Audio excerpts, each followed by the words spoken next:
Thanks very much for coming. I was born in the northern part of Belgium, and that probably explains a few things, a few anomalies. But one of the things it did to me was it ingrained three images in my mind. They're just ever present. You see them at schools, in bookshops, in churches, at the bakery, absolutely everywhere you go, there are these three iconic images. And I lived there until I was about 8 years old, so these images were very informative to just kind of what I thought the world was all about. And thanks to Google Images and my memory, I have found those exact three images that just greeted me everywhere I went. And the first one is of King Boudewijn.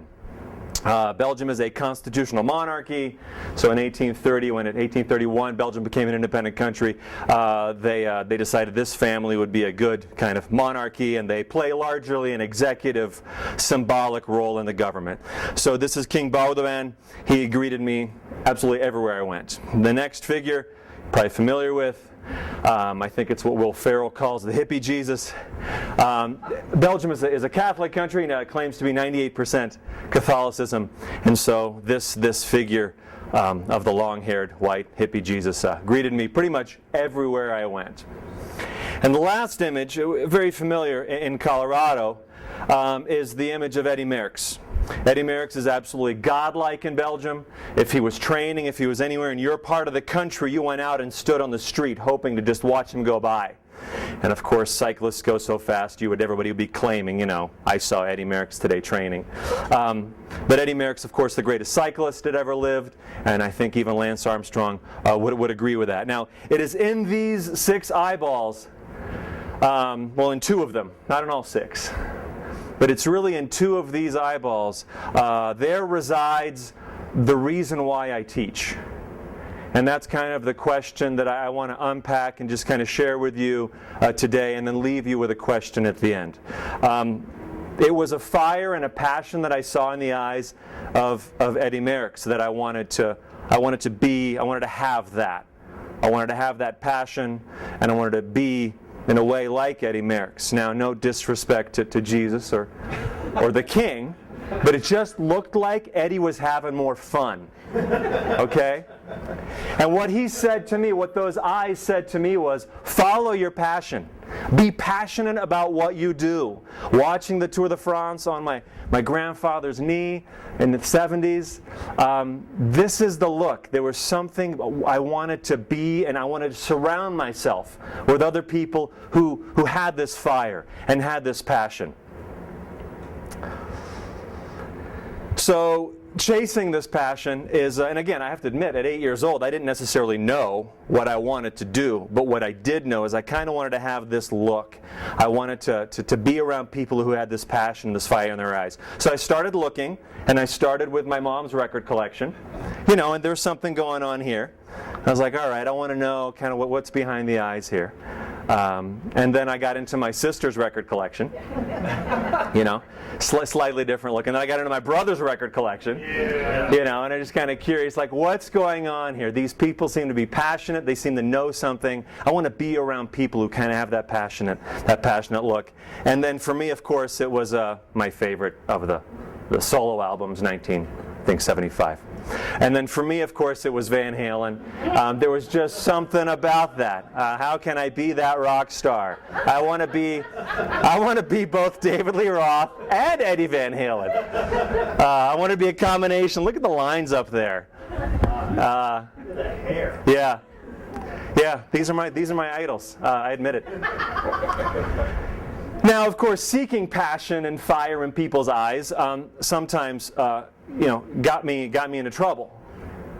Like seeking this passion and fire and looking for passion in people's eyes got me in trouble. Particularly in my late teens and early 20s. I like the Crosby, Stills, Nash & Young lyric. It's actually a Stephen Stills song, Love the One You're With, right? If you can't love the one you love the one you're with. That sometimes got me in trouble. I don't even know what I was looking for here. There are no eyeballs at all.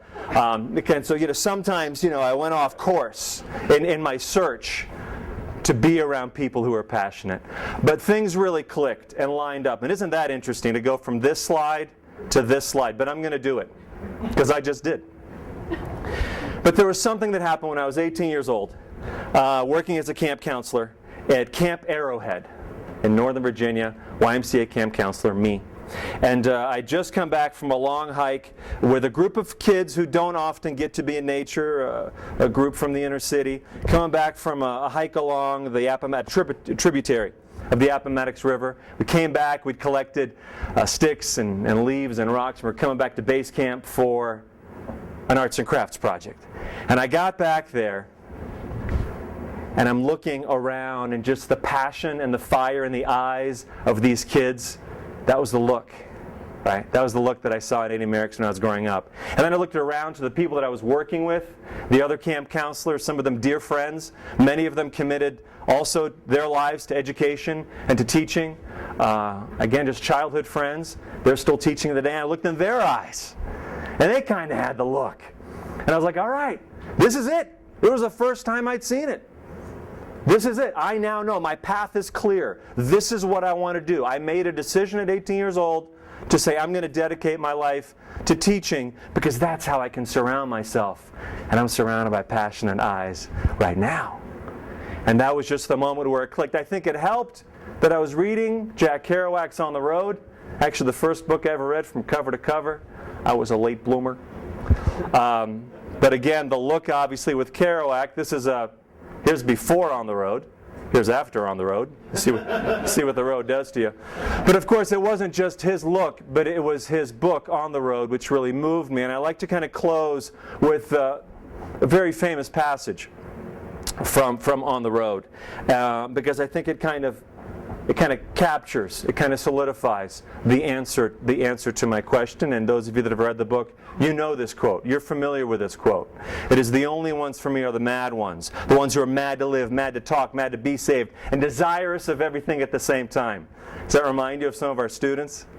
Right? Desirous of everything at the same time. And there we are to kind of direct, to teach, to guide. And of course, it's not yellow Roman candles exploding in the night, but they're exploding in our classrooms, and that's what actually still motivates me today. And in the middle of it is the student learning, moving off center to see themselves in a new light, moving toward creativity, independence, curiosity. So I just want to close with really asking you to ask yourself the question of, why do I teach? Because I think it is one of the most important things we can actually do for our students. Ask yourself, why do I teach? Thank you very much.